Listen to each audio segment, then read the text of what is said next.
Topic पे discuss कर रहे हैं जिसका नाम है जब मैं जाएगा तो मैं जाऊंगा, और जब मैं जाएगा तो मैं जाऊंगा। ये टॉपिक है, चेक कर लो एक बार। तो ये टॉपिक जो है ये बहुत इम्पोर्टेंट टॉपिक है। जब मैं जाएगा तो मैं जाऊंगा। क्यों? क्योंकि एक डिवोटी थे साउथ इंडिया में जिनका नाम था कनकदास। मतलब एक्चुअली अगर आप मध्वा संप्रदाय में जाएंगे तो मध्वा संप्रदाय में कई डिवोटीज़, कई महान डिवोटीज़ हुए। तो कुछ डिवोटीज़ हैं प्रीचर्स और कुछ डिवोटीज़ हैं आपके क्या कहते हैं दासास, मतलब बाबा जी टाइप से। अब आप लोग बैठ जाओ, मुझसे बोला नहीं जा रहा कुछ भी, तो सिट ना हो।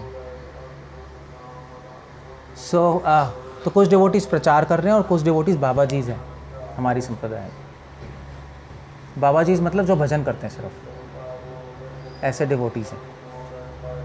तो मध्वा संप्रदाय में 2 डिवोटीज़ बाबा जीज़ थे। तो जैसे हमारे संप्रदाय में बाबा जी बोलते हैं, ऐसे मध्वा संप्रदाय में बोला जाता है दासास, उनको दासास बोलते हैं। वो लोग प्रचार नहीं करते, वो लोग अपना बैठ के भजन करते हैं और भजन गाते हैं, पूरे दिन भजन करते, बस चैंटिंग करते हैं अपना। तो उसमें 2 डिवोटीज़ थे बहुत फेमस मध्वा संप्रदाय के, वह पुरंदर दास और कनक दास। तो ऐसा कहा जाता है कि पुरंदर दास जो थे वो देवर्षि नारद के अवतार हैं, ऐसा कहा जाता है। और जो कनक दास हैं वो यमराज जी के अवतार माने गए।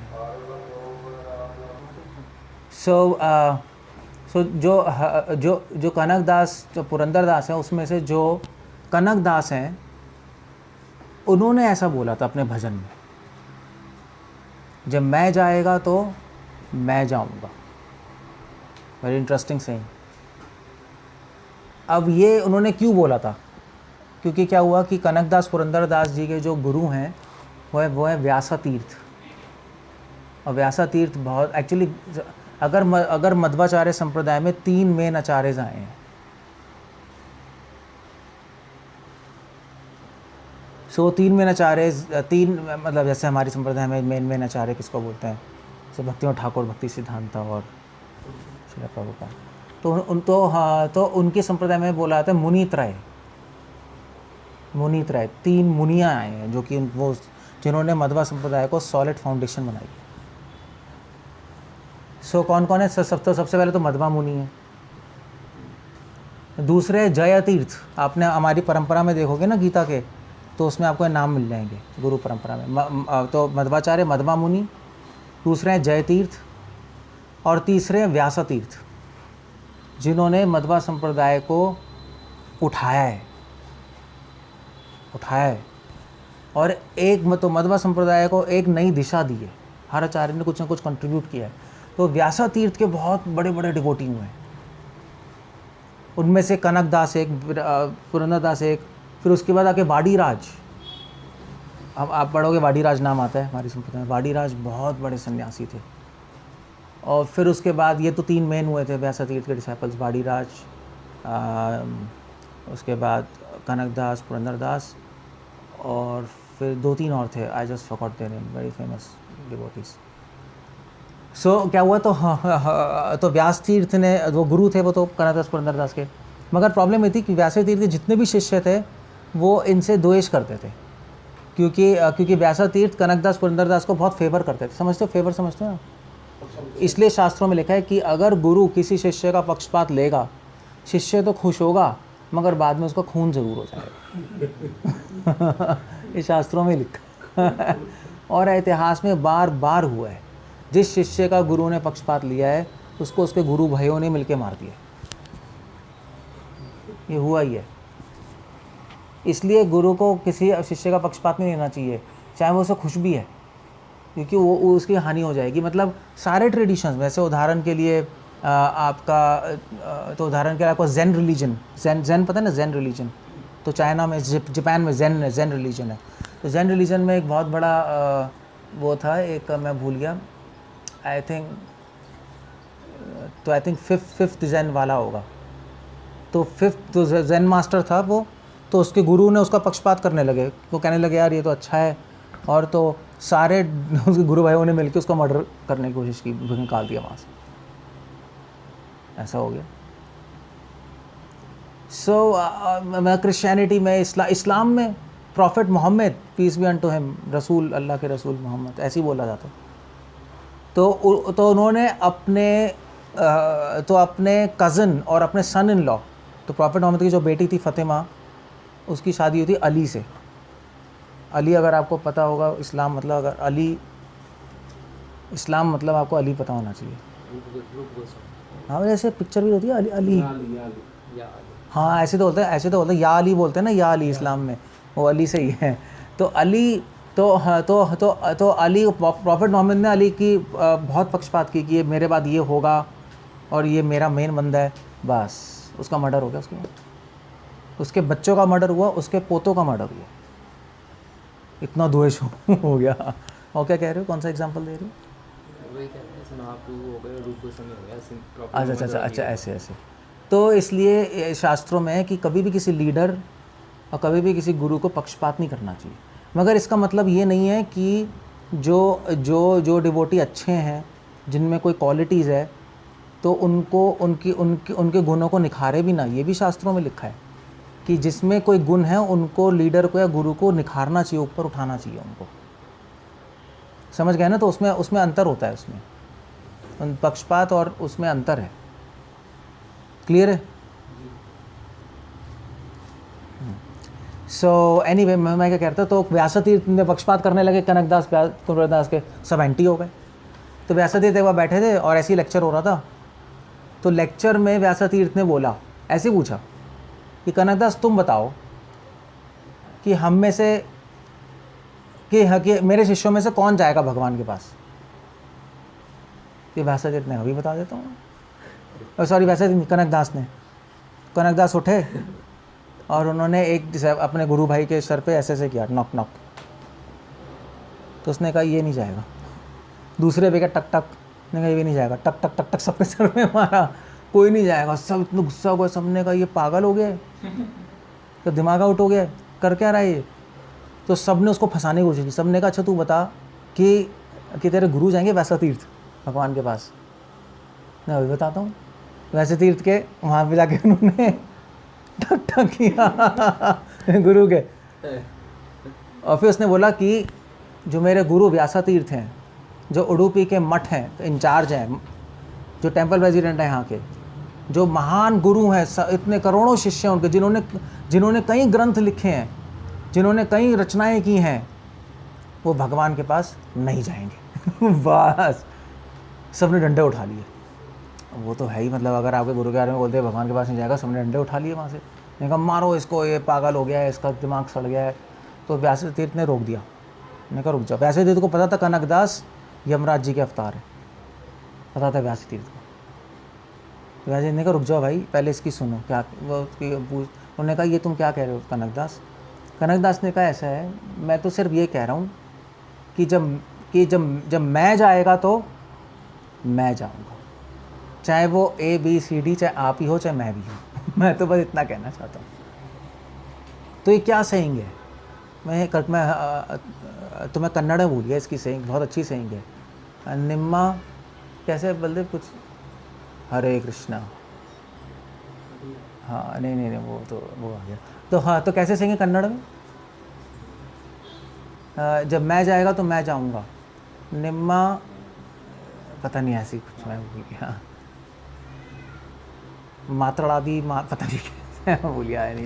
एनीवे जो कन्नड़ वाले होंगे उनको पता होगा। जब मैं जाएगा तो मैं जाऊँगा, वेरी इंपॉर्टेंट। पूरा सारे वैष्णविज्म का क्रक्स है। अगर आपको ये समझ आ गया तो आ गया, मगर समझ आने के बाद कुछ नहीं कर पाओगे इसका, आप प्रैक्टिस कुछ नहीं कर पाओगे। आपको समझा भी दूंगा ना लेक्चर में, फिर भी आप नहीं कर पाओगे, ये पहले ही बता रहा हूँ मैं। तो फिर आप कहोगे समझा क्यों रहे हो। इसलिए समझा रहा हूँ क्योंकि बहुनाम जन्मानाम अन्ते, कई जन्मों के बाद शायद आप ये लाइन समझ पाओ, कर पाओ। मगर जिसको पता ही नहीं वो तो उल्टी डायरेक्शन में चल रहा है, वो भक्ति नहीं चल रही, भक्ति की नींव है। तो क्या कहना चाहते हैं कनकदास? तो कनकदास कह रहे हैं कि एक बार चेक करना दूर जा। तो हाँ, तो कनकदास कह रहे हैं कि जब मैं जाएगा, तो कहने का मतलब है कि मैं प्रहलाद महाराज भागवतम में कह रहे हैं अहम ममेति, यही कह रहे हैं ना। प्रहलाद महाराज कह रहे हैं देखो बीमारी यही है हमारी संसार, हम सबको एक बीमारी लगी पड़ी है, और वो बीमारी है मैं और मेरे की। हम सब बीमार हैं, एक्चुअली हम सब रोगी हैं। अब ये हम एक्सेप्ट नहीं करना चाहते मगर हैं। अकॉर्डिंग टू आयुर्वेद भी यही है, हमें बीमारी लगी है मैं और मेरे की, और पूरी भक्ति इस बीमारी को ठीक करने के लिए बस। अगर आप श्रवण कीर्तन कर रहे हो, शास्त्र पढ़ रहे हो, मंदिर में रह रहे हो, एसोसिएट कर रहे हो, और अगर आपकी बीमारी ठीक नहीं हो तो ट्रीटमेंट का फ़ायदा ही क्या नहीं। तो हरि नाम तो मेडिसिन है ना, क्या क्या है वो सॉन्ग, हरि नाम औषधि।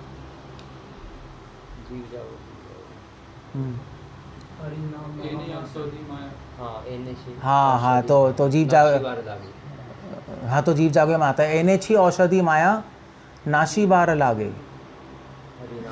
हरि नाम महामंत्र लऊ तुम्ही मांगे। तो महाप्रभु कह रहे हैं कि मैं ये औषधि लेके आया हूँ हरि नाम की, ले लो भाई। अब ये मेडिसिन है ना, तो इसका मतलब कोई बीमारी लगी है, तभी तो कह रहे हैं औषधि लेके आया हूँ। तो बीमारी क्या है? तो डायग्नोसिस प्रहलाद महाराज ने किया, डॉक्टर है वो, स्पिरिचुअल डॉक्टर। उन्होंने कहा भाई इनको बीमारी लगी है, ना टीबी की, ना एड्स की, ना कोरोना की। अगर आप कोरोना से भी सही हो जाओगे ना, तब भी बीमार हो हमारे हिसाब से। और बहुत गंदा वायरस है, वायरस बैक्टीरिया से भी बड़ी बीमारी है। वो बीमारी का नाम है मैं मेरा। ये सोचने की बीमारी कि मैं इम्पोर्टेंट हूँ। जब कहते हैं मैं तो मैं ही हूँ, मैं तो मतलब मैं तो रहूँगा ही मैं, ऐसे नहीं कि मैं ख़त्म हो जाएगा। वो तो मायावादी कहते हैं कि मैं रहेगा ही नहीं। हम कहते हैं नहीं मैं होगा, मगर अभी हमें बीमारी लगी कि मैं इम्पोर्टेंट हूँ, ये बीमारी लगी है और मेरी चीज़ इम्पोर्टेंट है, बस ये बीमारी। अब मुझे बताओ आप सब बीमार हो या नहीं? क्या कहते है ना बीमार? यही सोचते हैं ना, मेरे आइडिया इम्पोर्टेंट है, मैं इम्पोर्टेंट हूँ, और मैं जो कर रहा हूँ वो चीज़ इम्पोर्टेंट है, वो चीज़ बिल्कुल सही है, मैं ठीक हूँ, बस ये बीमारी लगी है और कुछ नहीं। इनफैक्ट आप भागवतम में जितने भी एग्जाम्पल देखोगे सब यही कह रहे हैं कि एक्चुअली जितने भी मिस्टिक्स हैं इस्लाम में भी और क्रिश्चियनिटी भी, सब यही कह रहे हैं कि भक्ति करते करते करते करते अब मैं रहा ही नहीं। मैं नहीं रहा मतलब कि मैं बहुत अनइम्पॉर्टेंट हो गया है उस ईश्वर, उस भगवान के सामने, उस भगवान की इच्छाओं के सामने मेरी अपनी इच्छाएं, मेरे अपने आइडिया, मेरा अपना जीवन भी बहुत तुच्छ हो चुका है। अब अपने जीवन की भी कोई परवाह नहीं है, क्योंकि भक्ति से क्या होता है, भक्ति से भगवान का मैं इम्पोर्टेंट हो जाता है हमारे लिए। भगवान का मैं, हमारा मैं इम्पोर्टेंट नहीं रहता। तो वही कनकदास कह रहे हैं कि जब मैं जाएगा, अब ये हटाना मुश्किल है ना कि मैं इम्पोर्टेंट तो है नहीं, ये बहुत मुश्किल है। इनफैक्ट बुद्धिज़्म में इसको थोड़ा सा एक्सपैंड किया गया। बुद्धा ने इसको बोला है कि मैं का मतलब क्या है। बुद्धा ने बहुत अच्छा बोला है। तो बुद्धा ने बोला देखो मैं इम्पोर्टेंट हूँ, इसके तीन मतलब है। एक मतलब है कि मेरे आइडियाज़ इम्पोर्टेंट है, एक मतलब। और तो बुद्धा ने मैं और मेरे को एक साथ ही मिला दिया, मैं और मेरा एक साथ ही है। तो बुद्धा ने बोला मैं और मेरे का मतलब है, पहला मतलब है कि मेरे आइडियाज़ इम्पोर्टेंट है, मैं जो सोच रहा हूँ इम्पोर्टेंट है। दूसरा है, तो दूसरा मैंने क्या कहा था, हाँ, जो मैं कर रहा हूँ, जो मैं एंजॉय कर रहा हूँ, वही मेरे लिए ठीक है। दूसरा ये है, वो इम्पोर्टेंट है, मेरी इंजॉयमेंट इम्पोर्टेंट है नहीं। और तीसरा है कि मेरा जीना इम्पोर्टेंट है। ये बहुत इम्पोर्टेंट है। ये सब बुद्धा कह रहे हैं, इससे निकलना संभव है। इसको बुद्धिज़्म में बोलते हैं क्या कहते हैं, तो इसको बुद्धिज़्म बोलते हैं भोगी हाँ भोग यहाँ मतलब कि जो मैं कर रहा हूँ, जो एंजॉय कर रहा हूँ वो इम्पोर्टेंट है। और फिर उसके बाद तो ज़िंदा रहने की इच्छा, वो ज़िंदा रहने की इच्छा को मैंने क्या बताया था, एग्जिस्ट करने की इच्छा। हाँ तो एक तो क्या भोग यहाँ होता मतलब डिज़ायर। तो बुद्धिज़्म लैंग्वेज है, तो बुद्धिज़्म की लैंग्वेज क्या, पाली। तो भोग यहाँ मतलब मेरे भोग इम्पोर्टेंट है ना, जो मैं कर रहा हूँ। दूसरा है आपका, तो दूसरा है आपका भवइया। हाँ भवइया मतलब मेरा जिंदा रहना इम्पोर्टेंट है, मेरा जिंदा रहना इम्पोर्टेंट। मेरे बिना तो यार कुछ सिस्टम ही नहीं चलेगा, मेरे बिना दुनिया नहीं चलेगी भाई, दुनिया नहीं चलने वाली, यही तो सोचते हैं लोग, कुछ होगा ही नहीं। और तीसरा हाँ बिमिया, अच्छा, वो क्या है बिमिया, बिम क्या है, बिमिया तो कुछ नहीं होता। एनीवे ऐसा कुछ होगा। हाँ तो दूसरा, हाँ तो तीसरा है आपका बीमिया अच्छा तो तीसरा है, तो तीसरा बुद्धा कह रहे हैं, तो मैंने क्या बताया था, मेरा भोग इम्पोर्टेंट है और रहने की इच्छा है। हाँ मेरे आइडिया इम्पोर्टेंट है, तो मेरे आइडिया में मतलब मेरे आइडिया इम्पोर्टेंट है, दूसरे का आइडिया इम्पोर्टेंट नहीं है। अगर क्यों, और वो अगर कुछ एंटी बोलेगा उसको मैं ख़त्म कर दूँगा, वही बात आ गई। तो ये उन्होंने तो ये बुद्धा ने बोला है, समझ गए? इसको बोलते हैं मैं मेरा, और यही सोचते हैं हम सब, यही सोचते हैं नहीं, यही सोचते हैं हम सब। ये तो आप अपने पे कर लो, हवा तो पूरी आ रही वहाँ, उसमें उनको दे दो। तो ये that is what is a life. Krishna same चीज़ गीता में कह रहे हैं। तो दैवी असुर ज्ञान है, सेम चीज़ कह रहे हैं कि असुर ही ऐसा सोचता है ना। वो क्या है, वो क्या तो असुर कैसे सोचता है, ईश्वर हो हम वो कि बलवान सुखी, मैं ही सब कुछ हूँ ईश्वर, मैं भोगी हूँ, मैं बलवान हूँ, है ना, मैं सुखी हूँ। सेम चीज़ आ गई। अब इससे निकलना असंभव है। हो सकता है भोग की इच्छा से निकल जाओ, हो सकता है कि आप दूसरी के हाँ अपने आइडिया से फिर भी निकल जाओ, मगर अपनी एग्जिस्ट करने की जो इच्छा है ना, तो जो मुझे ज़िंदा रहना है, उससे नहीं निकल सकते उससे नहीं निकल सकते, असंभव है। आपको जब भूख प्यास लगेगी, अपने आप भागोगे पानी के पीछे और खाने के पीछे, उस टाइम सब भूल जाओगे कि दूसरे को भी प्यास लग रही है, सब भूल जाओगे, ख़त्म हो जाएगा वो। इससे तो महात्मा ने सुदुर्लभ है, बहुनाम जन्मानाम अन्ते ज्ञानवान नाम प्रपद्यते वासुदेवम सर्वमिति। वासुदेव ही सब कुछ है, मैं कुछ नहीं हूँ, मैं मिट भी जाऊँ कुछ नहीं हूँ। स महात्मा सुदुर्लभा, ऐसे लोग तो सुदुर्लभ होते हैं, जैसे बुद्धा हो गए, शीला प्रभुपाद हो गए, वो महान लोग होते हैं जो अपनी जान ही सेक्रीफाइस कर देते हैं। तो ऐसे लोग प्रिय भी हो। उससे पहले क्या श्लोक है, प्रिय जो होते हैं ज्ञान ऐसे भक्त जो ज्ञानवान भक्त हैं, मुझे बहुत प्रिय है, कृष्णा कह रहे हैं। सो इसलिए कनकदास कह रहे हैं, जब मैं जाएगा, धीरे धीरे बीमारी ख़त्म करनी है अपने बारे में सोचने की। बस जितनी मात्रा में चली गई उतनी मात्रा में आप मुक्त हो, बस। तो अगर आप भगवान का नाम 64 माला भी कर रहे हो और आपने 64 मंदिर भी बना दिए और 64 ग्रंथ लिख दिए, 64 और आप सोच रहे हो कि मैंने किया है सब कुछ, तो आप कहीं कुछ नहीं हो सकता, वहीं रहोगे। अब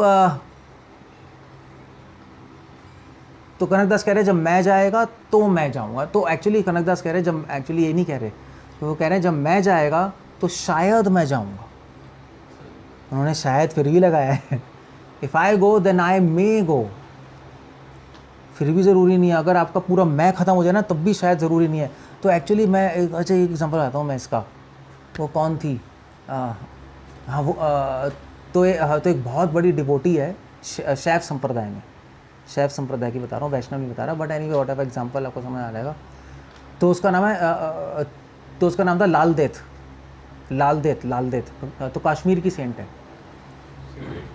हाँ शेवाइट थी, शेवाइट थी।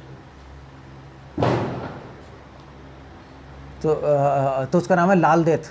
कश्मीर में बहुत फेमस है लाल देत, जैसे इंडिया में मीराबाई है ना, घर घर में, ऐसे घर घर में उसकी फ़ोटो लगी है। तो उसके गुरु ने ये कहा था, तो गुरु ने कहा था जब मैं जाएगा तो मैं जाऊँगा, सेम इंस्ट्रक्शन कि तू अपने में उसने, और उसके गुरु ने एक ही लाइन की थी कि तू अपने में इंटरेस्ट छोड़ दे, तू अपने में इंटरेस्ट छोड़ दे, तू पहुँच जाएगी। वो इतनी महान थी कि उसने उस स्टेटमेंट को दिल में ले लिया। उसने घर छोड़ दिया, हस्बैंड छोड़ दिया। उसने कहा जब अपने में इंटरेस्ट नहीं लेना तो अपने में, अपने सब घर वालों में क्या लेना जब मैं, तो उसने घर छोड़ दिया, हो दिया। उसने धीरे गई रोड पे रहने लगी, उसने कपड़े भी उतार दिए। उसने कहा जब मैं इंटरेस्ट नहीं लेना अपने में तो कपड़े भी क्यों पहनने। तो उसको बोलते आपका नेकेड सेंट। तो पूरी नेकेड हो गई औरत वो। तो वो अपना वो अपना वो सड़कों पे ऐसी नेकेड घूमती थी। तो हाँ, तो एक दिन अपने घर के सामने पहुंच गई वो, उसके ससुर, उसके हस्बैंड खिड़की देते रहे, ओ भाई हमारी बहू ऐसे घूम रही है। तो वो आ गए, उन्होंने कहा ये क्या है, तू ऐसे घूम रही है, क्या हो रहा है, हमारे घर के सामने तो मत कर, हमारी बेइज्जती कर रही है तू। तो लाल देत ने कहा कि तो सारी भीड़ लग गई। तूने कहा सबके सामने ऐसे कर रही है। तो लाल देत ने कहा कि तुम क्या सोचते हो लोग कौन है। तूने कहा ये क्या मेरे पड़ोसी हैं और तुम्हें तो जानते ही हैं, तू ये क्या ऐसे नंगी घूम रही हैं। तो उसने कहा ये सब तो दिखाई दे रहा है, पड़ोसी नहीं है, जानवर हैं, क्योंकि इनको कुछ भी नहीं पता आत्मा के बारे में और भगवान के बारे में। उसने कहा क्या बकवास कर रही है। तो उसने अपने ससुर से बोला, हस्बैंड से, तो आँख बंद करो। उन्होंने आँख बंद की, अब खोल के देखो। उन्होंने देखा तो सबके सब बकरी बने पड़े थे सारे बकरी थे। वो अपनी आँख मल रही है, क्या हो गया, बकरी। तो उन्होंने बोला कि अब तू शीशा ला के अपने आप को देख। उसने देखा तो वही बकरी बने पड़े थे, दोनों के दोनों। ये क्या हो गया। तो उसने कहा कि जो तुम देखते हो और जो हम लोग देखते हैं उसमें बहुत अंतर है। जो भक्त देखता है और जो अभक्त देखता है उसमें ज़मीन आसमान का अंतर है। तुम सोच भी नहीं सकते हम क्या देखते हैं। तो वो अपना टी करके अंदर चले गए। तो ये ऐसे घूमती थी। तो जिसके गुरु थे, तो एक बार अपने गुरु के घर गई। उसका गुरु अपना अंदर था। तो उसके शिष्य आया, तो उसने कहा लाल देत क्या चाहिए। तो उसने कहा कि मैं गुरु जी से मिलना चाहती हूँ। तो लाल देत ने कहा वो तो अभी ध्यान में बैठे हैं। तो लाल देत खड़ी हो गई और तो बाहर खड़े होकर हंसने लगी। वो बहुत तेज हंस रही है। तो इसकी मेडिटेशन टूट गई गुरु की। तो वो आया, उसने कहा लाल देत क्या हो रहा है भाई, मैं ध्यान कर रहा हूँ, तू हंस क्यों रही है। तो लाल देत ने कहा कि घोड़ों को चारा खिलाने से ईश्वर थोड़े ना मिल जाते हैं। उसकी तो आंखें नीचे हो गई, क्योंकि वो ध्यान में घोड़ा ही सोच रहा था और घोड़ों को चारा खिला रहा था अपने ध्यान में। उसको ध्यान नहीं लग रहा था तो शर्म के मारे उसकी तो आंखें नीचे हो गई। तो उसने कहा कि तूने कैसे जान लिया। तो लाल देत ने कुछ नहीं कहा। तो लाल देत ने अपना तो नीचे से पत्थर उठाया है। उसने कहा देख पत्थर है। और फिर उसने पत्थर देखा तो उसने कहा मैं हूँ, तो तू देख मुझे। जैसे ही उसने उसको देखा तो उसकी स्किन हट गई पूरी, उसकी चमड़ी हट गई पूरी, मसल्स, फिर पूरी मसल भी हट गई, फिर उसका बोन्स भी हट गई, सारी गायब हो गई सब कुछ। फिर उसको मन दिखाई देने लगा। गुरु को मन भी गायब हो गया, बुद्धि भी गायब हो गई। फिर उसको एक वो दिखाई दिया, सिल्वर का रिबन जैसे होता है ना, सिल्वर का रिबन। वो तो रिबन हवा में काँप रहा था। वो उसने कहा क्या करेगा बंदा। और फिर धीरे धीरे दोबारा से उसका मन बुद्धि आ गया, हड्डी आ गई, फ्लैश आ गई, स्किन आ गई, और फिर से पत्थर आ गया, ऐसे खड़े हो गई। तो उसने कहा कि भाई, तो वह था तो उसका गुरु ही। तो उसने कहा ये क्या हो गया। तो लाल देत ने कहा कि मैंने अपने आप को अपने शरीर से अलग कर लिया है। मैंने अपने आप को अपने हड्डी मांस से अलग कर लिया। मैंने अपने आप को अपनी बुद्धि से अलग कर लिया। मैंने अपने आप को अहंकार से अलग कर लिया है। मैं समझ चुकी हूँ, अनुभव कर चुकी हूँ, मैं शुद्ध आत्मा हूँ। और जो तुम थ्रेड रिबन देख लेते ना सिल्वर कलर का, वो मेरी आत्मा है। तो गुरु ने कहा मगर वो काँप क्यों रही थी आत्मा, वो रिबन तेरी आत्मा। उसने कहा था कि मेरी आत्मा इसलिए काँप रही थी ये सोच सोच के कहीं अभी भी ईश्वर मुझे त्याग ना दे, इसलिए दुखी थी देख रहे आप। मतलब वो मैं से निकल चुकी है, फिर भी उसको डर है कि भगवान उसको एक्सेप्ट करेंगे नहीं करेंगे।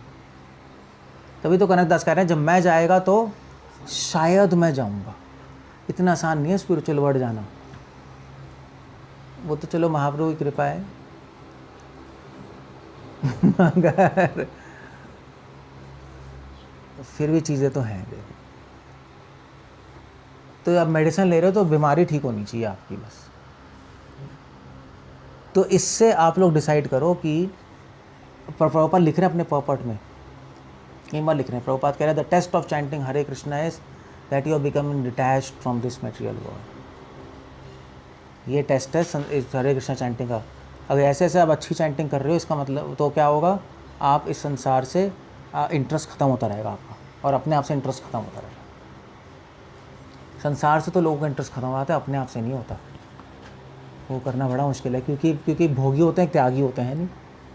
सो भक्ति संत सुरेश ठाकुर की पूरी लाइफ ही चल रही थी कि भोगी भी बकवास है, त्यागी भी बकवास है। क्योंकि भोगी अपने में इंटरेस्टेड है, मैं भोग कर रहा हूँ, त्यागी अपने में इंटरेस्टेड है कि मैं त्याग कर रहा हूँ, मगर मैं से कोई नहीं निकल पाया। एक भक्त निकल जाता है मगर। सो आप ये देखो, ये चेक करो, जैसे जैसे आप अपने मैं से निकलोगे ना, आपको क्या होगा, तो आपको कैसे पता लगेगा आप अपने मैं से निकल रहे हो? भोग की इच्छा कम हो जाएगी, है नहीं? और फिर क्या था, अपने आइडियाज़ आप दूसरों के आइडियाज़ सुनना शुरू कर दोगे, क्योंकि आपको लगेगा ना मेरे आइडिया सही नहीं है, तो दूसरों के आइडिया सुनोगे, दीनता आ जाएगी। और तीसरा है कि आप दीनता आ गई और हाँ, तो भोग की इच्छा छूटी, तो वैराग्य आ गया, ये अच्छे गुण आने लगेंगे। और तीसरा है कि क्योंकि आपका अपने में आपका ये डर ख़त्म हो गया कि मैं ज़िंदा रहूँ नहीं रहूँ उससे फ़र्क नहीं पड़ता, भगवान इम्पॉर्टेंट है, तो जीवन में सैक्रिफाइस करने की पावर आ जाएगी। सैक्रिफाइस क्या कहते हैं? यज्ञ करने की शक्ति आ जाएगी। दूसरों की सेवा करोगे आप, वैष्णवों की, बिना डर के। दूसरों संसार के कल्याण के बारे में सोचना शुरू कर दोगे, माइंड ऐसे चलने लगेगा आपका, संसार का कल्याण है, चाहे मुझे कितनी दिक्कत हो कोई प्रॉब्लम नहीं है, मगर संसार का बेनिफिट होना चाहिए। जैसे महाप्रभु के मूवमेंट में वो नहीं था आपका वासुदेव विप्र, है नहीं वासुदेव विप्र नहीं, तो वासुदेव दत्त ठाकुर, तो उन्होंने महाप्रभु को ही बोला था ना कि सारे संसार के पाप मुझे दे दीजिए, कोई प्रॉब्लम नहीं, मैं लेने को तैयार हूँ, बाकी सबको मुक्त कर दीजिए। महाप्रभु ने कहा कि वासुदेव दत्त मुझे इतना प्रिय है कि मुझे कहीं भी बेच दे तो मैं बिक जाऊँगा। और 3 बार बोला महाप्रभु ने। क्यों? क्योंकि वो इस भाव से बहुत खुश थे।